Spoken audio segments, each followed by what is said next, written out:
आपल्या सोबत सध्या अंबादास दानवे जोडले गेलेले आहेत फोन लाईनवरनं. दानवे साहेब, आपलं खूप खूप स्वागत लोकशाही मराठीमध्ये. आणि सदनिका गैरव्यवहार प्रकरण कोकाटेंना अखेर भोवल्याचं दिसतंय. मुख्यमंत्र्यांनी त्यांचा राजीनामा घेतलेला आहे. आपली पहिली प्रतिक्रिया. बिलकुल मुख्यमंत्र्याचं याविषयी मी अभिनंदन करेल. कायद्याचं जे अंमलबजावणी आहे ते त्यांनी केली. खरं तर कालच निकाल लागलेला होता. हो, आधी खातं काढलं वगैरे त्याचं समाधान मानत होते, परंतु मला असं वाटतं आता त्यांचा विधानसभा सदस्यत्वाचा सुद्धा राजीनामा सरकारने घेतला पाहिजे. विधानसभा सदस्यत्व सुद्धा त्यांचं रद्द करण्याची शिफारस त्यांनी राज्यपालांकडे केली पाहिजे. बर. पण दानवे साहेब, या सगळ्या एकीकडे घडामोडी घडत असताना दुसरीकडे सकाळपासून चर्चा देखील सुरू झालेल्या होत्या की कोकाटेंची जर एक्झिट झाली तर त्या जागी धनंजय मुंडेंची एंट्री होऊ शकते. म्हणजे चर्चा आहेत, अजून काही याबद्दलची प्रतिक्रिया किंवा ठोस माहिती मिळालेली नाही. पण तसं जर झालं तर काय प्रतिक्रिया असेल आपली? अजितदादांनी धनंजय मुंडेंना नगरपालिका निवडणुकीला परळी वगळता कुठेही एकही सभा घेऊ दिली नाही. हां, अजूनही हे त्यांनी ज्या प्रकरणात ते आहेत अशा पद्धतीनं चर्चा आहे. धनंजय देशमुख अजून 1 वर्ष झालेलं आहे. मागच्या 9 डिसेंबरला घटना घडली होती. आता 1च वर्ष झालेलं आहे. आणि धनंजय मुंडे यांनी जाहीर सभेत वाल्मिक कराड यांची आठवण येते अशा प्रकारचं वक्तव्य केलेलं आहे. हां, आणि आता धनंजय मुंडेच्या जामिनासाठी काही जण प्रयत्न करतात आणि धनंजय मुंडेचा जामीन झाला तर हत्तीहून त्याची साखर वाटली जाईल अशा पद्धतीनं काही जणांनी घोषणा केली आहे. हां. आणि मला वाटतं अशा पद्धतीनं खून करणाऱ्यांच्या सोबत असणाऱ्यांना जर सरकार मंत्री करत असेल तर मला वाटतं सरकारला त्याचे परिणाम भोगावे लागतील. बर.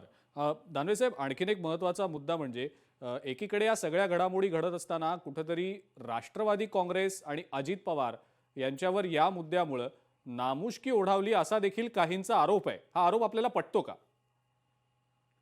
शेवटी आपल्या एखाद्या कार्यकर्त्याचा एखाद्या नेत्याच्यामुळे त्या पक्षाला तो परिणाम भोगावे लागत असतात. कारण प्रकरण बघायला गेलं तर फार छोटं आहे कोकाटेंचं. सदनिका गैरव्यवहार. आता याच्यात गैरव्यवहार करण्याची गरज काय? बर. म्हणजे हा सदनिका गैरव्यवहार एखाद्या सामान्य माणसाने केला तर मी समजतो. माणिकराव कोकाटे ज्येष्ठ आहेत, त्यांना या सगळ्या गोष्टीचा अनुभव आहे.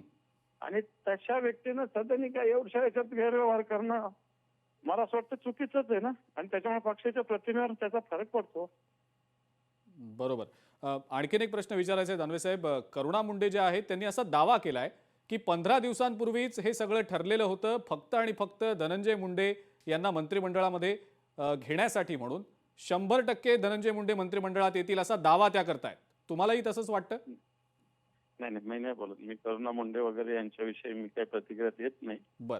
मला असं वाटतं सरकार जे काय असेल ते बघत बसेल. त्यांनी केलं तर त्याचे परिणाम त्यांना भोगावे लागतील. तो सरकारचा किंवा मुख्यमंत्र्याचा अधिकार असतो. त्याच्यात आम्ही बोलण्याचा काही प्रश्नच येत नाही. ठीक आहे. दानवे साहेब, खूप खूप धन्यवाद. आपण लोकशाही मराठीशी बोललात, प्रतिक्रिया दिलीत त्याबद्दल. शिवसेना उद्धव बाळासाहेब ठाकरे पक्षाचे नेते अंबादास दानवे यांनी मुख्यमंत्र्यांचं कौतुक केलंय की त्यांनी अत्यंत पारदर्शकपणे सरकार चालवण्याच्या अनुषंगानं कोकाटेंचा राजीनामा घेतलाय. आणि या अनुषंगानं आता पुढे नेमकं काय होणार हे देखील पाहणं महत्त्वाचं असणारच आहे. लोकशाही मराठी ऐका, पहा, जागरूक रहा.